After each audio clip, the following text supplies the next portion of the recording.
Quoting a great moment in movie history, what we have here is a failure to communicate. Yes, me and Avi, it's going to go another round.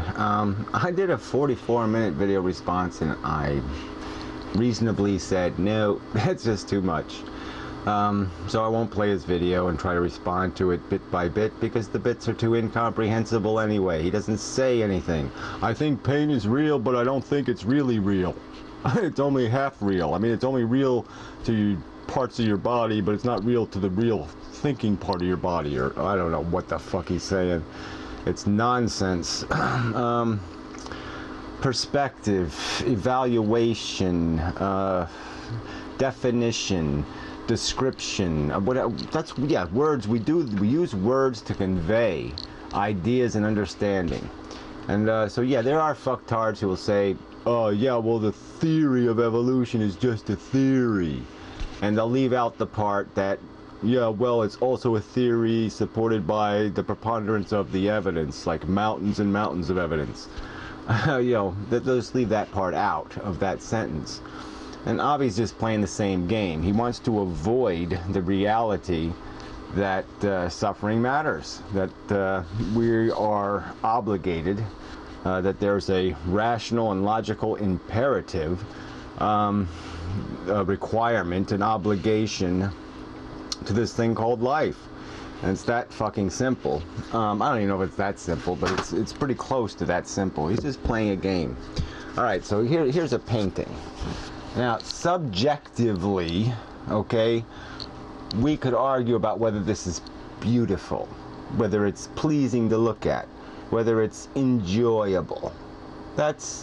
We're entitled to our separate and independent opinions. Now, if we're going to ask the question, though, let's examine the proficiency of the painter. Let's examine, are the proportions correct? Did the artist, was he capable of getting the contrast correct, the mood, the atmospherics? Did he render the portrait correctly? But being this is from my imagination, that doesn't entirely apply. Whoa, that is interesting. Put the painting down on the wrong thing there.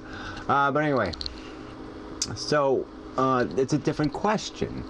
And so, you can't, there are issues that are subjective, and there are issues that are not subjective. Okay, they can be measured. I've said this before, I'll say it again, they can be measured. And what you do is you agree upon a ruler. And the ruler is called the premise. Okay, this is when you say things. People say this shit all the time. For the sake of argument, let us concede these truths. These statements are true. And then you proceed based on those premises. Now that's all I have done. I have stated this is the premise. Suffering matters. You don't have to believe it. You can be a fucking idiot. You can be a lunatic. You can be a defender of mass murderers if that's what you choose to be. Because obviously the only thing that would stop somebody from mass murdering is some sort of intellectual knowledge that the thing they might want to murder is entitled to some other treatment, or that they personally would ruin the productivity of their life if they were to cause harm on other things. There'd be some sort of rational imperative that would oblige people to respect those things, or a law, or some other thing that would be part of the equation. But that's it. He keeps reducing things to the stupid word care. I mean, in the description of his video, I'll at least read that because that was just so idiotic. He said, the question at hand is not, are pain and suffering subjective? They, of course, are things that can be seen via objective sources. Well, no, they can't be seen objectively. You can't get the nuance of a feeling objectively. It has to be experienced by a subject.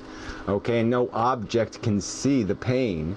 They can see the remnants, the trails. They can see indications of it in the brain activity, but that doesn't mean they can see it. No, he said the question is whether or not we should care. Like care is some kind of fucking word. care? What do you mean by care? You mean whether or not we should intellectually realize that we have an obligation? Or do you mean, oh, it hurts my feelings that your feelings are hurt? Or some kind of babble like that. It's just such nonsense. He says we have something in common. No, apparently we don't. Because the only thing that keeps me from killing all you fuckers is the fact that I realize you're entitled to your opinions, you're entitled to your lives, and you're entitled not to be harmed. Just as I am entitled to those things. I'm entitled to a measure of respect. But it has nothing to do with any fucking emotion I feel. It has to do with a logical imperative that says it is wrong for me to do anything other than respect you. And I'm just making the same argument that it is a logical imperative that we respect suffering, not complex. Now, you don't want to do that? You don't want to intellectually acknowledge that suffering matters? Fine, don't do that.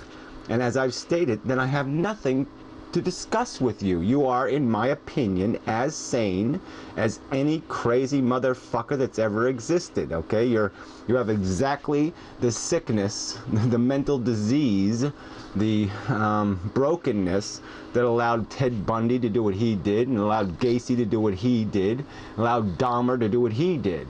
They couldn't exist without your philosophy. They couldn't exist without some way to defeat the rational imperative that what they were doing was obviously wrong, that they were imposing a negative on a victim they had no right to impose it on. It's just fucking obvious. So fuck you. I don't really like you.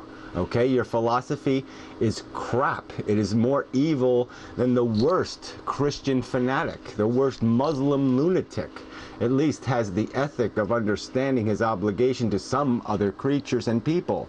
By your philosophy, there is no obligation unless they are cute enough, or attractive enough, or pretty enough to stimulate within you some sort of sense of empathy or appreciation.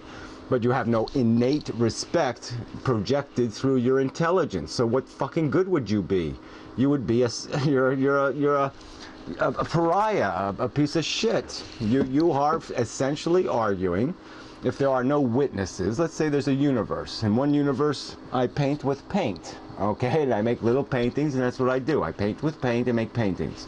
In the other universe, I take baby kittens, living kittens, and I squeeze them until their guts fly out of their eye sockets, okay? And that's what I paint with. By your idiotic, moronic, inane philosophy, we could make no value judgment about the worth of those two universes. We could not say that universe is better than that universe. I mean, it's just fucking idiotic. We know that suffering matters. We know that it's bad. We know the universe that has more of it in it is bad. Okay? It is worse than the universe that has less of it in it.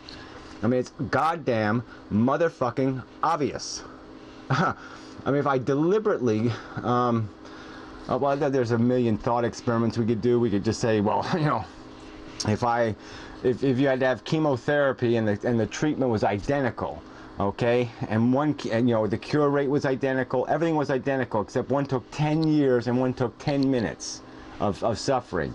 By your inane and idiotic philosophy, we could not logically ascertain that it would be better to impose the 10-minute therapy than the 10-year therapy. I mean, it's just idiotic. It goes nowhere. So you can talk about your, you know, you and to be serious or whoever. You can talk about your normative language and all your philosophical nonsense, okay? But this is not that complex. I have proposed a theory, okay, that suffering matters. You don't, you know, that's the premise of it. You don't like it? Go away. We have nothing to talk about. And then on top of that, I've added this other equations where I've said that value, like productivity, we have a big V like Einstein, equal sign, you know, how much suffering you impose, okay, as the denominator, and suffering you prevent as the numerator, or whatever the equation would be. And you do that equation and you come out with the answer of what your value is, okay, because that's the game. All right, if you want to know the value of your life, well, guess what? In the end, ultimately, I say it's my theory that the value of your life will be determined by how much suffering you prevented versus how much suffering you caused or experienced. And that's the equation. And then pleasure is like the C thing, you know, it just disappears in the equation because it's sort of irrelevant. It's nice if you got it, but the only way you get it is through having a deprivation that needs satisfying, so it's sort of used up in its own existence. It can't really exist if it didn't use up some sort of deprivation that it satisfied. That's what the nature of all pleasure is. That is the illusionary function in the equation. So anyway, then that's my theory. I've defended in 1,500 videos, most of them pointing to this subject, indicating how the brain works, that we have been developed through evolution to sense and to feel, and that this was a method, a way that evolution controlled our behavior.